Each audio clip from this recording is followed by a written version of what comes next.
Boa noite a todos. Que Maria, nossa Mãe de infinita bondade, nos ilumine e nos aqueça no seu amor. A nossa fala desta noite é um convite. É um convite para a reflexão da doutrina espírita, aproveitando que está iniciando uma nova fase do estudo sistematizado da doutrina espírita. Eu procurei trazer um assunto que possa motivar, que possa dar vontade de participar desse estudo da Casa Espírita, que é o estudo sistematizado, e agora, como disse o Fred, o estudo aprofundado também para um novo grupo. Porque a doutrina espírita não é somente o Evangelho. Ela é também uma doutrina que está embasada na ciência e na filosofia. Então, o tema que eu trouxe essa noite é um tema bastante complexo e eu vou fazer uma abordagem muito superficial, por causa da complexidade do tema e por causa do nosso tempo. Então, serve de convite para todos, aqueles que quiserem se aprofundar nesse tema, participar do grupo do estudo sistematizado e aprofundado da doutrina espírita. Além de ser um convite para que nós possamos voltar às origens, que é a nossa base. Estudar Allan Kardec, a Gênese, o Livro dos Espíritos, o Evangelho segundo o Espiritismo, o Livro dos Médiuns, o que é o Espiritismo, obras póstumas, avançar estudando André Luiz, Ivone do Amaral Pereira, Gabriel Delane e assim por diante. Eu sempre tenho dito e às vezes repetido, muitas vezes, que é preciso que nós possamos pensar a nível de eternidade. Mas, ao mesmo tempo, as pessoas às vezes me questionam como pensar a nível de eternidade. O que é pensar a nível de eternidade? Já que nós mal estamos conseguindo resolver os nossos problemas imediatos. Nós mal estamos conseguindo planejar um ano à nossa frente. Mal estamos conseguindo pensar em soluções dessa próxima semana. Como pensar a nível de eternidade? O que é isso? Será que não é exigir muito de nós mesmos? E aí a gente começa a refletir na base. Quem somos nós? Por que pensar a nível de eternidade? E o que é essa eternidade? Geralmente, quando nós sofremos um impacto, tipo uma doença grave que pode nos ameaçar a vida física, um assalto à mão armada, onde alguém nos aponta uma arma para a cabeça, mas não dispara. Ou se dispara, como eu vi há algum tempo, há uns 2 meses atrás, um assaltante assaltando uma senhora para roubar-lhe o salário mínimo, e ela reagiu, e ele apontou a arma para sua cabeça e disparou, mas o revólver não funcionou. Quando a gente perde um ente querido, numa fase mais jovem, e observa que nós ficamos altamente impotentes para segurar aquela pessoa fisicamente ao nosso lado. Ou quando, naturalmente, nós vamos avançando na idade. Quando a gente chega nos 50, a gente começa a perceber como é que o negócio passou depressa. Como é que a vida passou rápida. Eu estava conversando com o meu gerente e dizendo a ele que, da minha vontade de estar parando de viajar, de ficar mais tempo em Varginha, de aproveitar a outra metade da vida para me dedicar um pouco mais à doutrina espírita. E ele me dizia assim, a outra metade da vida? Mas você já passou da metade da vida. Você não tem mais a metade. Você já está nos 50. E nos 50 já não é a metade. Talvez sejam uns 30. Né? Considerando que a gente vai cuidando da saúde aí. Então você já subiu a serra e já está na metade da descida. E para descer, todo santo ajuda. Você desce rolando. Então quando a gente chega lá para os 50, a gente começa a sentir a fragilidade da vida. Como os anos escorreram pelos nossos dedos.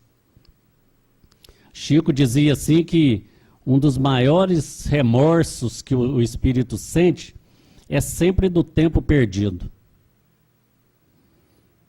E agora eu estou começando a entender essa fala do Chico, né? Porque antes, quando a gente tem 25, 30, a gente fala assim, eu tenho muito tempo pela frente. Mas depois dos 50, a gente começa a pensar, puxa vida, quanto tempo eu já perdi. E continuo perdendo. E a gente não pensa a nível de eternidade porque a gente tenta adiar essa ideia de morte. Com 20 anos, vamos conversar de morte? Né? Com 30 anos, vou falar com esse papo de morte? Então a gente vai adiando. Só que por isso que vem a doutrina espírita, porque na doutrina espírita nós não falamos de morte, falamos de vida. Então vamos conversar sobre a vida do lado de cá, a vida do lado de lá, a vida interpenetrada, porque não existe lado de cá ou lado de lá. Existem vibrações diferenciadas. Numa pesquisa, 90% das pessoas dizem que gostariam de morrer acima dos 90 anos e sem nenhum tipo de dor ou doença. Deitar e partir. Né? Chico foi assim, né? Mas Chico, que já estava se desligando, né? Já reencarnou se desligando. E foi se desligando, agradeceu a todo mundo, deitou e partiu. Não sem dor, porque as dores vieram durante toda a sua existência. Mas quem não gostaria de partir assim, né? Acima de 90 anos, sem dor e sem doenças. Aí, diante dessa fragilidade, nós começamos a pensar que nós conhecemos muito pouco de nós. E nós somos espíritos. Mas nós não sabemos o que é o espírito. O que é o espírito? Quem somos nós? O que somos nós? E lá no Livro dos Espíritos, vamos descobrir com Allan Kardec, com a espiritualidade, que nós temos uma natureza divina. Na questão 23A do Livro dos Espíritos, a espiritualidade vem nos dizer que o espírito não é palpável. que o Espírito tem uma natureza divina que, para nós, dizem os Espíritos, ele é nada. Mas, para eles, espíritos desencarnados, ele é alguma coisa. Então, já que o nada não existe, para nós também ele deve ser alguma coisa. E na questão 88, Kardec pergunta: qual a forma dos espíritos? Ele tem forma limitada, determinada, constante? E a espiritualidade diz assim: o espírito é um clarão, uma centelha etérea. E nós poderíamos dizer: o espírito é luz. Complicou, né? Nós não sabemos quem nós somos. Que luz? Que luz é essa? É branca, amarela, roxa, preta, vermelha? É quadrada, redonda, circular? Não, é luz. Não sabemos. Esse conceito dos espíritos linka-se, está de pleno acordo com o ensino de Jesus, que vem nos dizer: brilhe a vossa luz. Deixe-se transparecer na sua essência. Seja luz.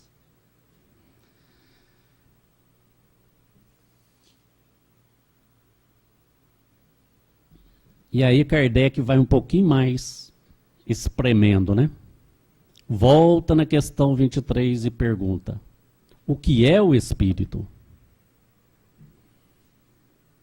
E a espiritualidade responde: o espírito é o princípio inteligente do universo.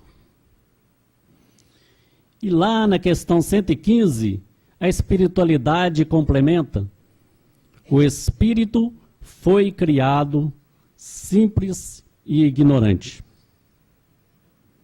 Porque o espírito, como princípio inteligente, lá no seu início, ele é simples e ignorante.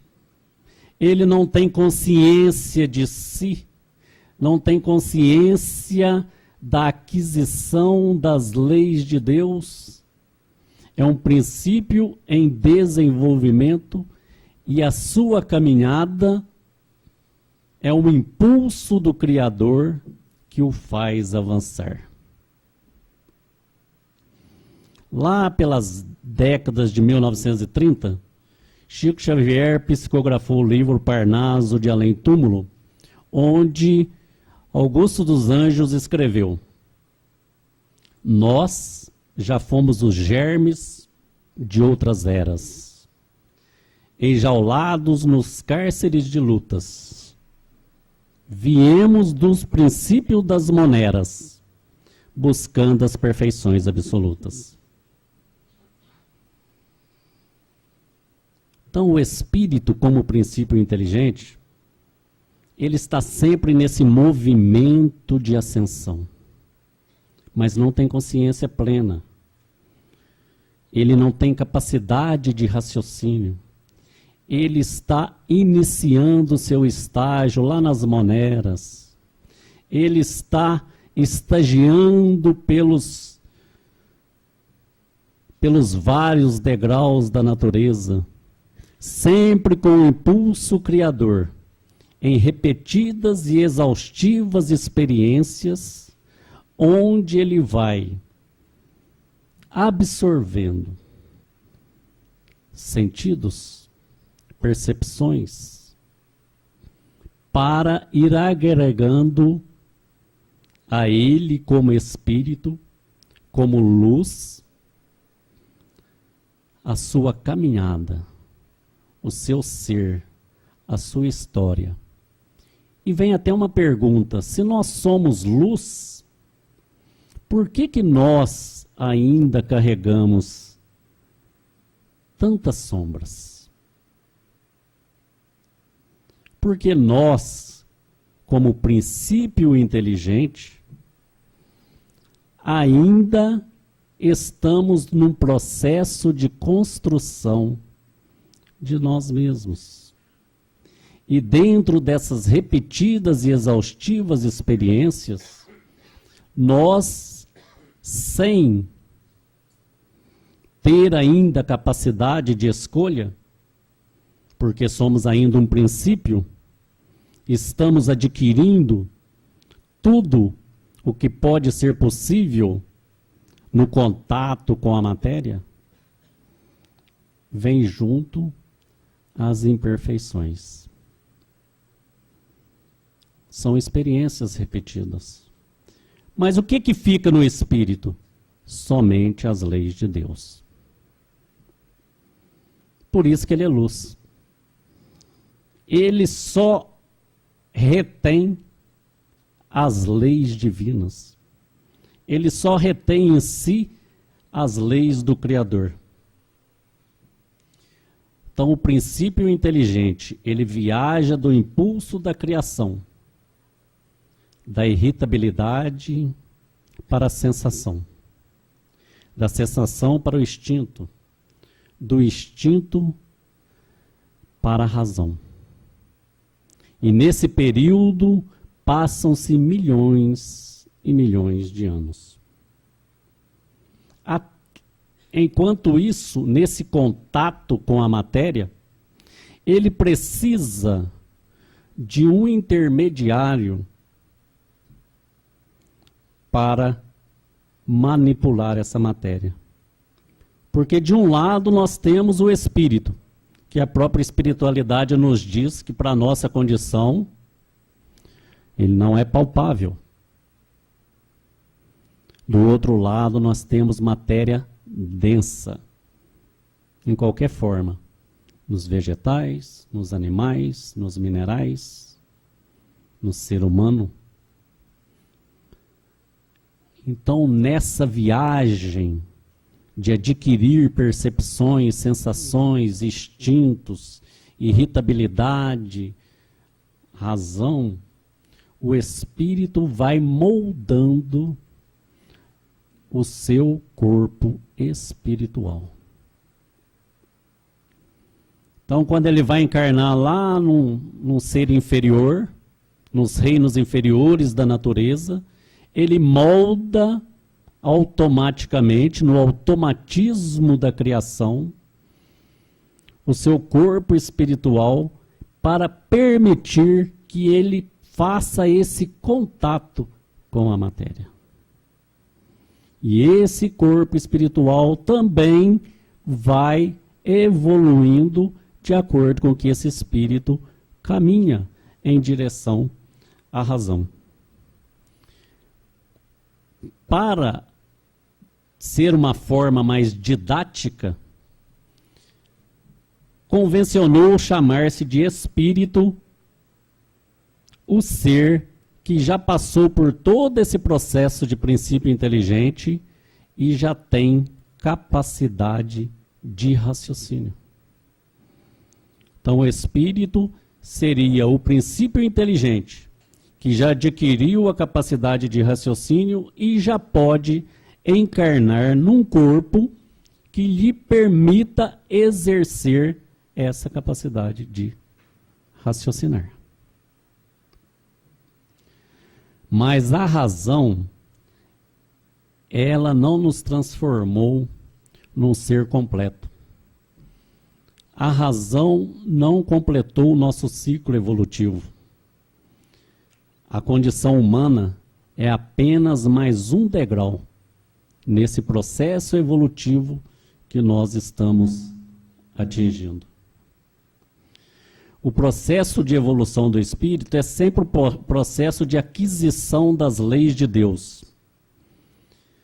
Inúmeros milênios se passaram e nós ainda estamos trabalhando hoje para vencer as sombras que existem em nós e que impedem a luz de brilhar em toda a sua essência. Nós podemos ter essa imagem no próprio Evangelho. Jesus caminhou, materializou-se e mostrou o seu corpo espiritual. Lá no Monte Tabor, ele faz o quê? Uma pequena transfiguração, né? Apaga-se o corpo espiritual e mostra-se um pouquinho da sua luz. Talvez se mostrasse um pouco mais, cegaria Pedro, Tiago e João, que ali estavam. Então, nesse inúmeros milênios que foram passando, esse princípio inteligente foi saindo desse impulso criador, adquirindo as experiências das sensações para chegar à condição da razão. Nesse período, foi também formando o seu corpo espiritual. Então, será que os médiuns estão errados quando dizem que estão vendo o espírito? Não tem médium que diz aí que viu o espírito? Tem o espírito aí perto de você, né? E Chico, por exemplo, descrevia até as características da roupa, do espírito. Se o espírito não é palpável, se ele é luz, o que o médium vê? Ele vê o corpo espiritual. Eu até achei interessante falar um pouquinho sobre isso, porque Allan Kardec chamou esse corpo espiritual de perispírito. E às vezes, companheiros nossos vêm à casa espírita, assistem uma palestra, e a pessoa aqui na frente fala, porque o perispírito é isso, o perispírito é aquilo, acontece isso, acontece aquilo, e às vezes aquela pessoa vem pela primeira vez. Aí no final da palestra a gente pergunta, e aí, gostou da palestra? Gostei, mas só não entendi o que é o perispírito. Então, não entendeu nada, porque ele só falou de perispírito. Então, o que é o perispírito? Lá em Coríntios, Paulo já falava que nós, semeia-se corpo animal, ressuscita-se corpo espiritual. Se tem corpo animal, tem corpo espiritual. Então, nesse processo de evolução do espírito, que ele foi construindo também o seu corpo espiritual, quando ele vai se reencarnar num corpo humano, o seu corpo espiritual, que é o perispírito, é exatamente igual a nós. Então, quando vocês me veem, vocês estão vendo o meu corpo físico, que está expressando o pensamento meu, que sou espírito. Muita gente pensa que a gente tem um espírito, né? Nós somos um espírito e temos um corpo. Aliás, dois. O físico e o espiritual. Se eu desencarnar e aparecer aqui para vocês, aqueles que não correrem vão enxergar o corpo espiritual, o perispírito. Se eu tiver lá numa condição muito legal, mais ou menos legal, eu vou aparecer até bacana, né? Bem vestido, né? Tem gente que só pensa que espírito só aparece com camisolão branco. Não aparece não, gente. Aparece bem vestido também, né? Alguns vão aparecer com cabelo, né? Pode dar uma reformulada, fazer umas luzes, mesclar um pouquinho o cabelo branco, mais vocês vão enxergar o corpo espiritual. Esse corpo espiritual é o corpo de uma matéria sutil, semimaterial, porque ele tem propriedades que permite ao espírito manipulá-lo. Ele é moldável, ele é plástico, ele varia com a condição do espírito. E ele tem propriedades que permite que ele se interligue com o corpo físico, permitindo que, quando o espírito dá uma ordem mental automática, ele transfira essa ordem automaticamente para o corpo físico. Por que que esse corpo espiritual é moldável? Porque ele traduz aquilo que nós sentimos no espírito.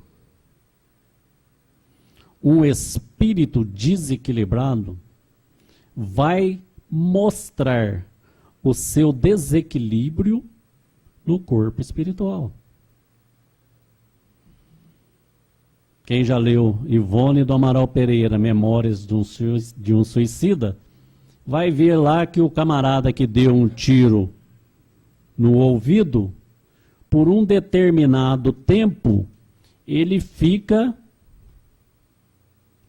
escutando o som da bala e do seu ouvido escorrendo sangue. Então, é aquilo que o espírito estava sentindo. Por não acreditar na vida após a morte e sentir-se naquela condição de ter atirado na cabeça, plasmou, exteriorizou no seu corpo físico aquilo que ele estava sentindo. Quem viu o Nosso Lar, viu o André Luiz lá no umbral, né? Todo sujo, com as roupas todas rasgadas, todo machucado. Era a sensação dele transferindo, a sensação do espírito, André Luiz, transferindo para o seu corpo espiritual, plasmando no seu corpo espiritual aquilo que ele sentia. Por isso que no mundo espiritual caem-se as máscaras. Não tem título, não tem diploma, não tem falsidade, porque mostramos o que somos, não o que tínhamos.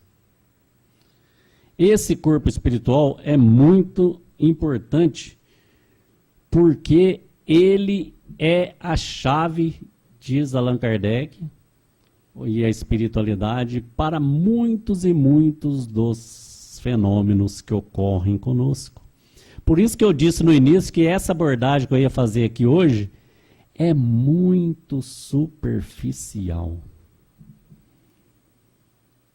E espero que motivem vocês a participarem dos cursos. Porque é lá que vocês vão descobrir as propriedades do perispírito. Senão eu vou falar aqui até amanhã sobre o perispírito. É lá que vocês vão tirar suas dúvidas e vão entender muitas coisas que acontecem que às vezes a gente não sabia explicar o porquê. Por que que um espírito aparece todo machucado, todo desarranjado? Porque ele transmite para esse perispírito aquela sensação que ele tem, a sua evolução. A mesma coisa acontece ao inverso.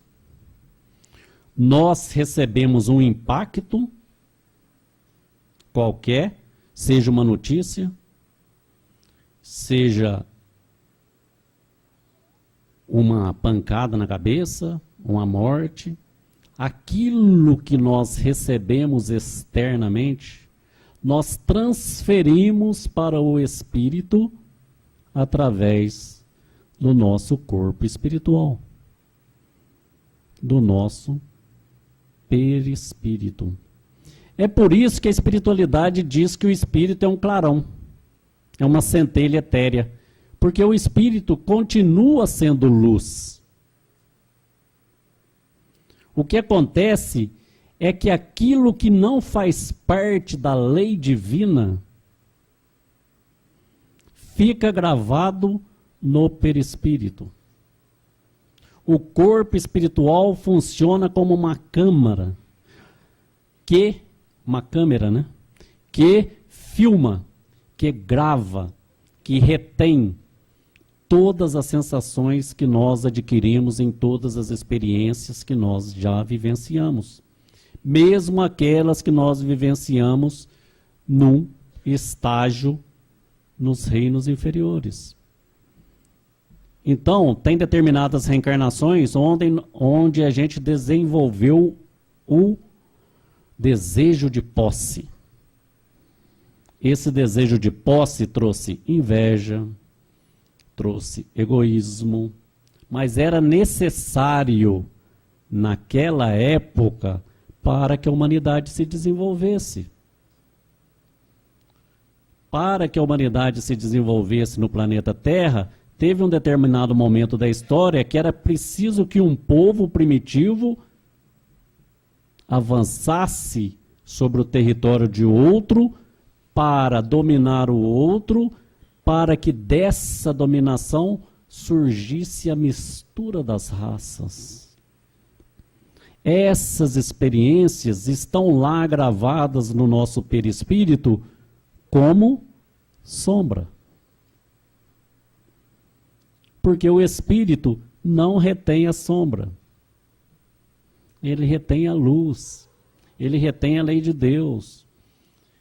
Mas aquilo que está como sombra retido no seu corpo espiritual incomoda esse espírito.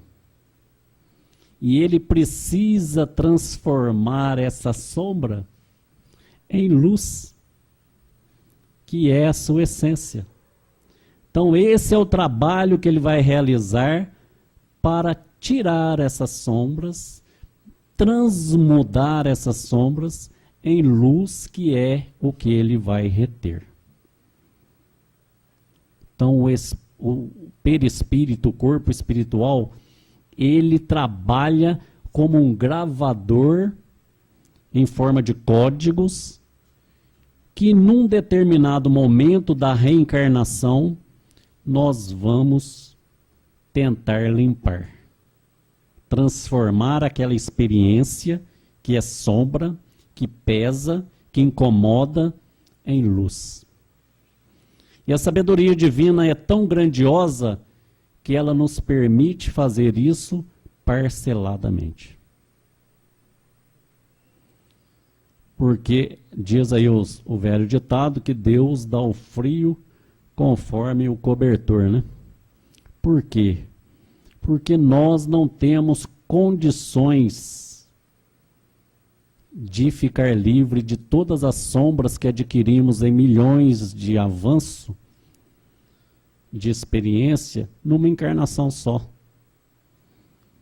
Então nós vamos transformando de encarnação em encarnação aquela sombra que está ali gravada no corpo espiritual. Nós vamos trabalhar aquela sombra. É a sombra da inveja. Então vamos trabalhar essa inveja para que nesta vida eu consiga transformar isso em luz.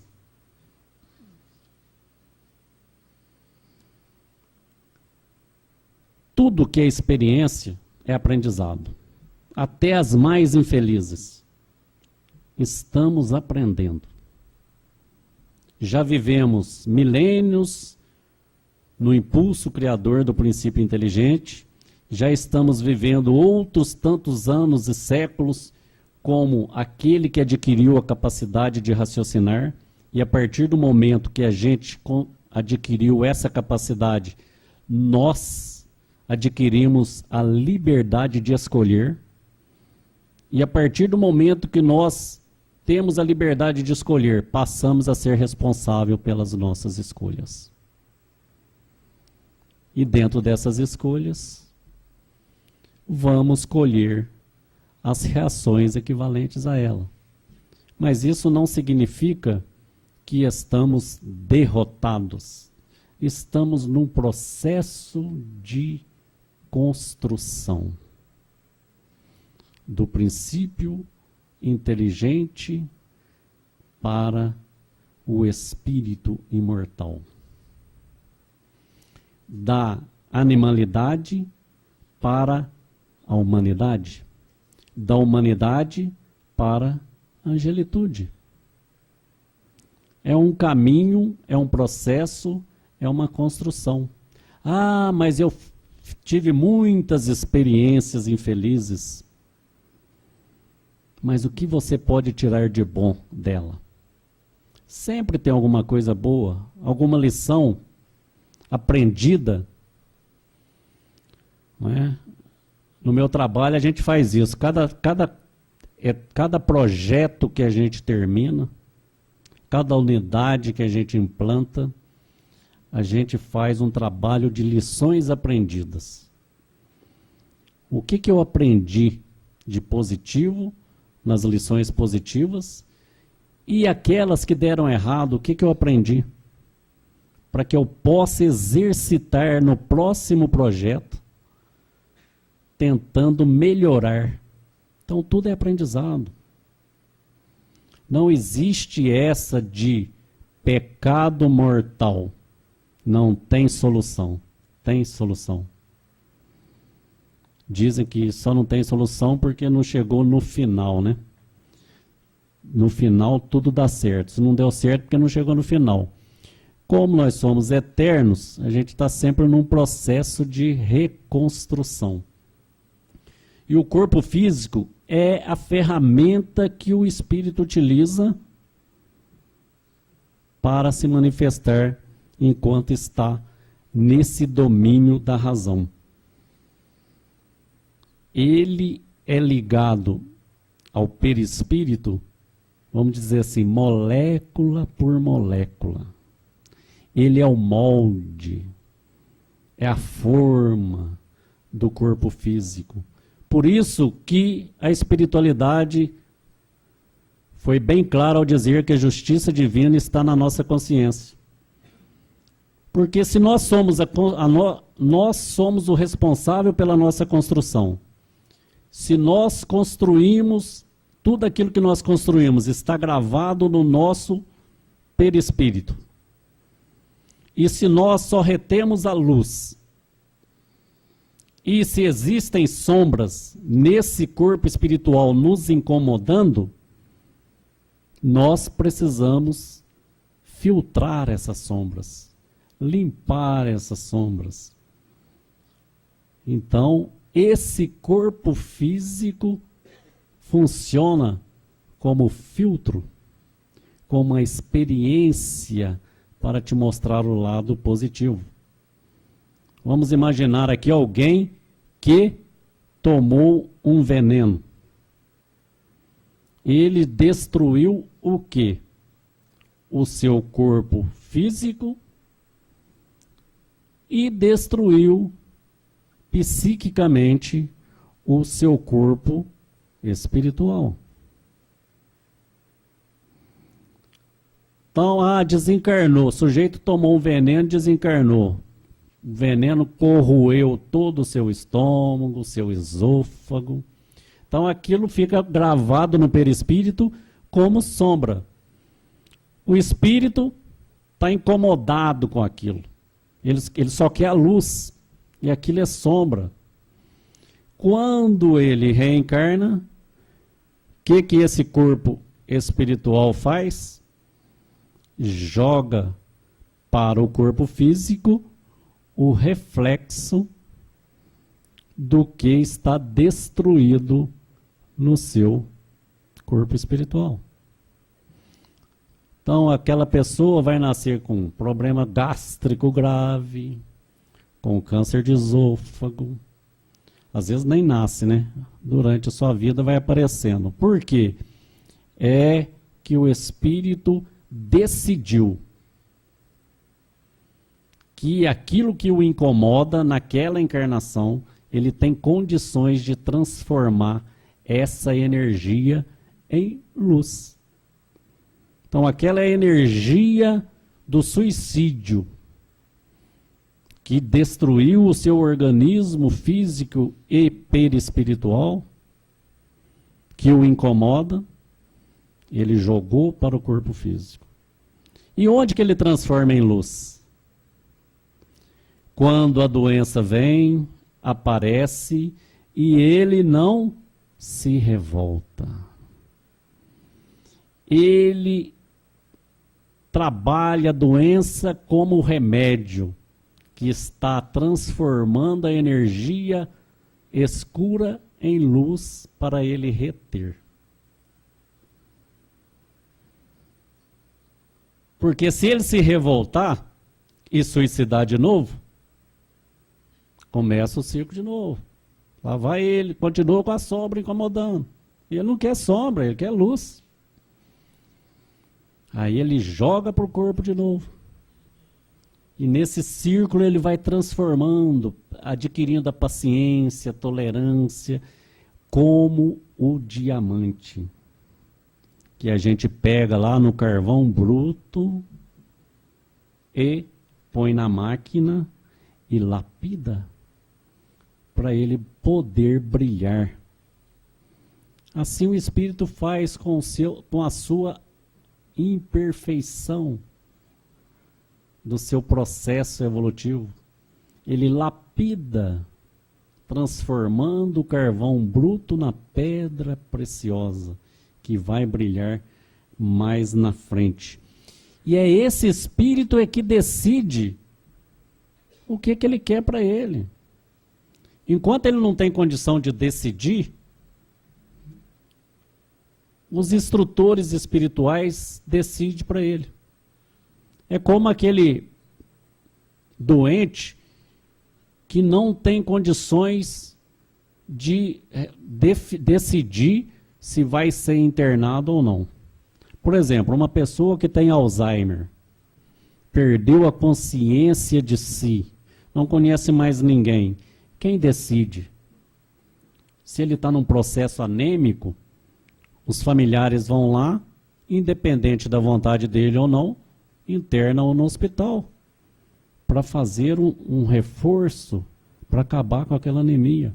Mesma coisa o espírito, se ele está num desequilíbrio tão grande devido às consequências dos seus atos, os familiares, os espíritos amigos vão interná-lo num corpo físico para que esse corpo físico sirva para ele como remédio para recuperar o seu corpo espiritual.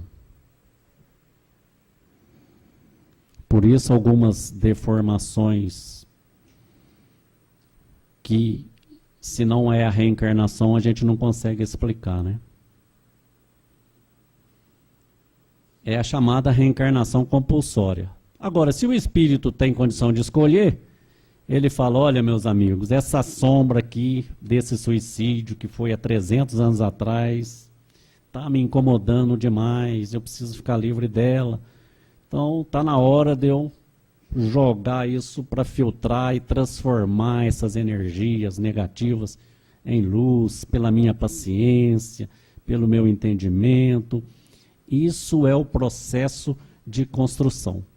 Depois disso tudo, nós poderíamos dizer que o ser humano é esse complexo, espírito, perispírito e corpo físico. Aí nós precisamos desenvolver o quê? Já saímos da irritabilidade, já saímos das sensações, já saímos do instinto, passamos para a razão. Então agora precisamos desenvolver o sentimento. Por que a razão vem primeiro? Porque ela nos permite descobrir os nossos sentimentos e educar esses sentimentos. O sentimento é aquelas emoções, são as energias que vão nos aproximar mais do Criador. No dizer de Emmanuel, são as duas asas, razão e sentimento. O desenvolvimento do sentimento é o permitir-se a manifestação de Deus em si mesmo. É a capacidade de escolher equilibradamente. Por isso que nós precisamos aliar a razão às nossas emoções, aos nossos sentimentos e utilizá-lo na relação com os nossos semelhantes. Já dizia um filósofo de que vale o saber, se o que sabemos não é capaz de enxugar a lágrima de quem chora, de quem sente a dor na alma. Então, a conquista do livre-arbítrio, que tornou esse espírito responsável pelas suas escolhas, nos chama agora ao desenvolvimento do sentimento. Nós viemos desenvolvendo esse sentimento também, só que demos prioridade para a razão. Aí vem a saúde emocional. Por isso que os orientais já diziam, mente sã, dizem, né? Corpo são. Porque sentimentos desequilibrados, ainda que tenhamos razão, né? Trazem doenças. A saúde é o fluir natural das energias positivas entre espírito, perispírito e corpo físico. E a doença é as energias desequilibradas que nascem no espírito, vai para o perispírito e deságua no corpo físico.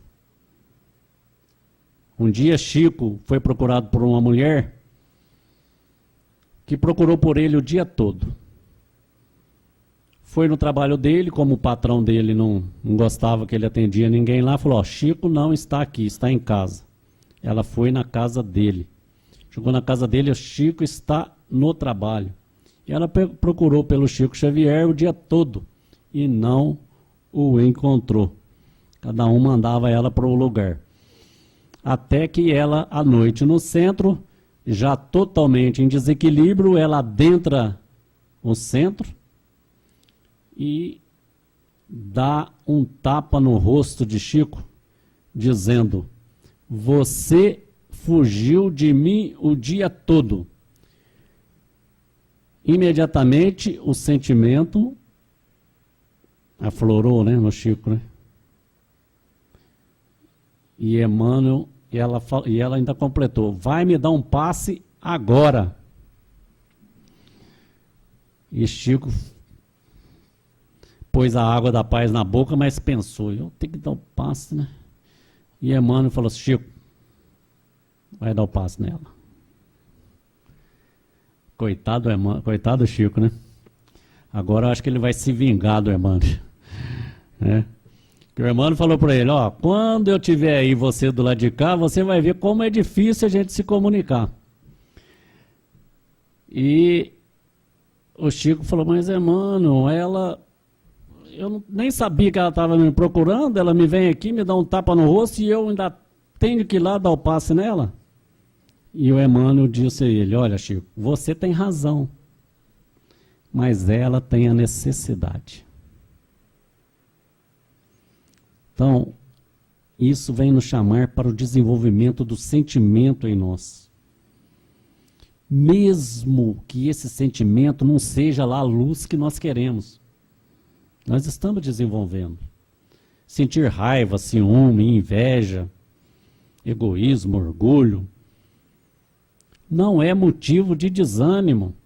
Muito pelo contrário, são pontos de atenção que nós temos que ter, mas não de desânimo. Esse é um processo, egoísmo, inveja, ciúme, nós viemos adquirindo nos milênios de experiência. Agora nós temos que trabalhar para transformá-lo em energia positiva, porque tudo é energia. A inveja é uma energia negativa. Então nós temos que trabalhar essa inveja em positiva. Agressividade. Nós podemos ser agressivo. Porque quando a gente fala de agressividade, a gente já pensa no sujeito já indo para cima do outro e batendo no outro, né?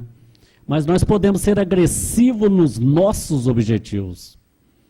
Esse ano eu tenho o objetivo de ser melhor. Vou ser agressivo nisso.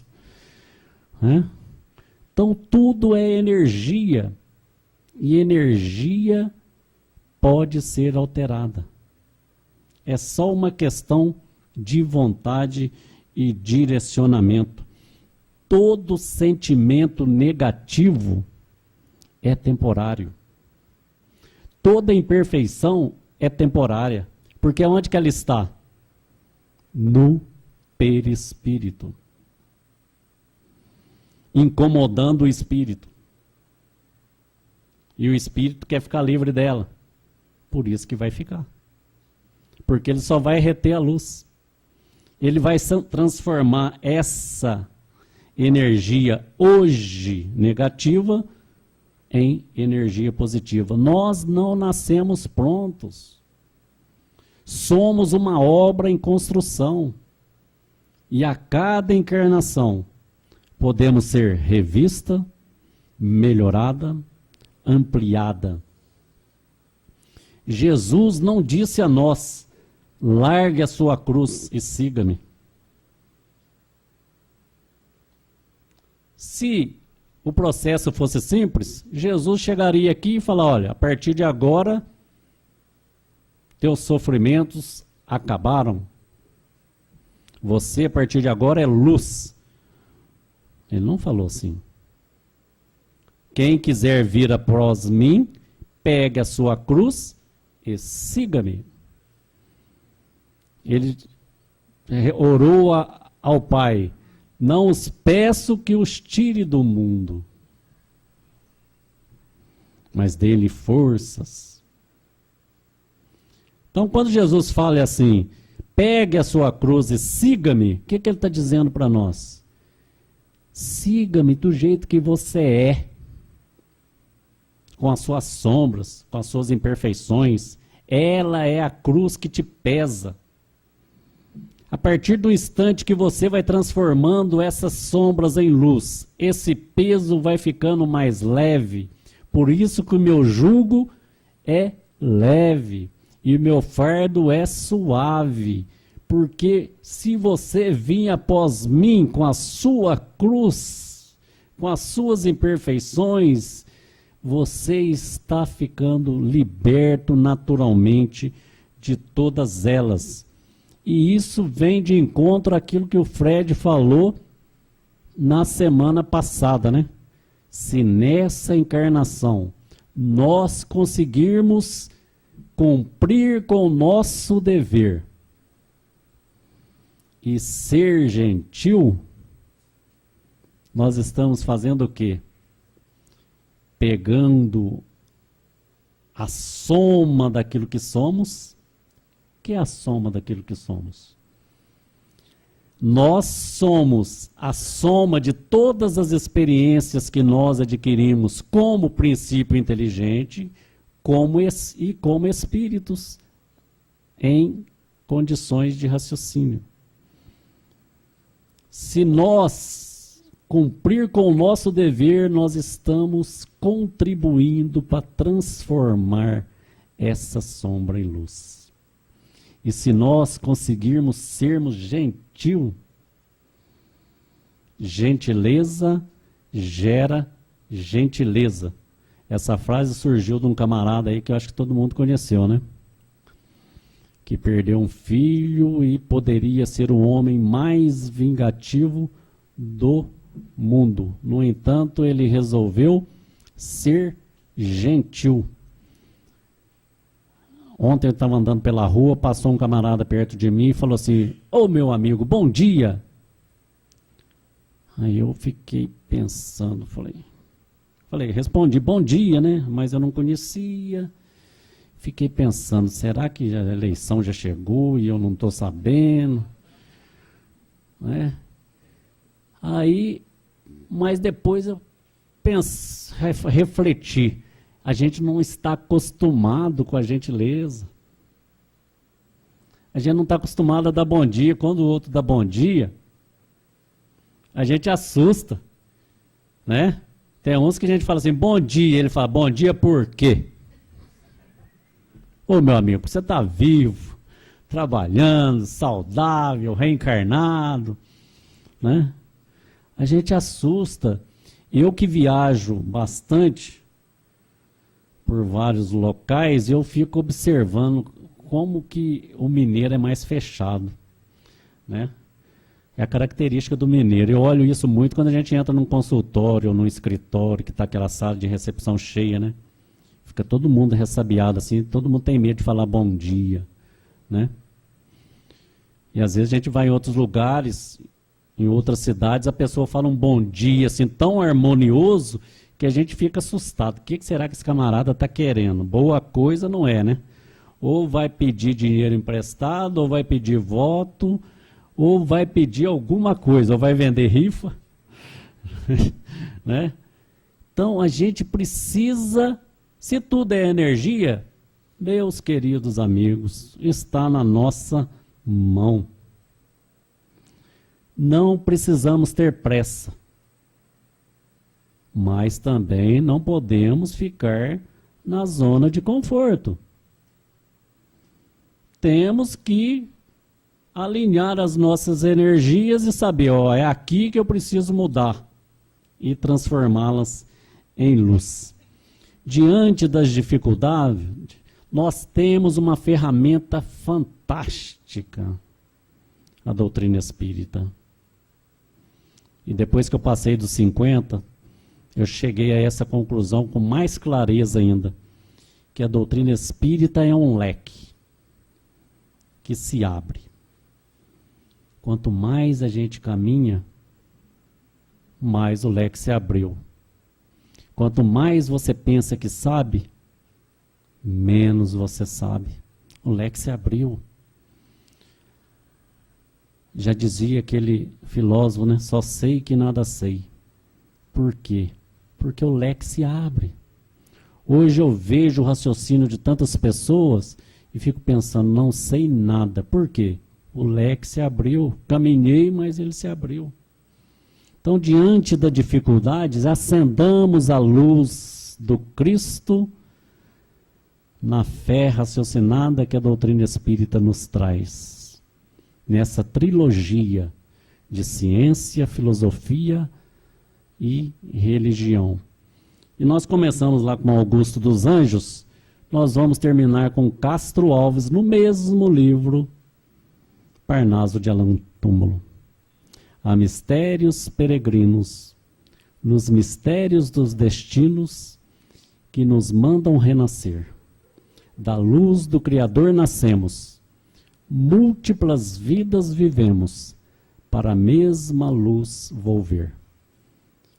Muita paz, muita luz para todos vocês. Uma semana abençoada.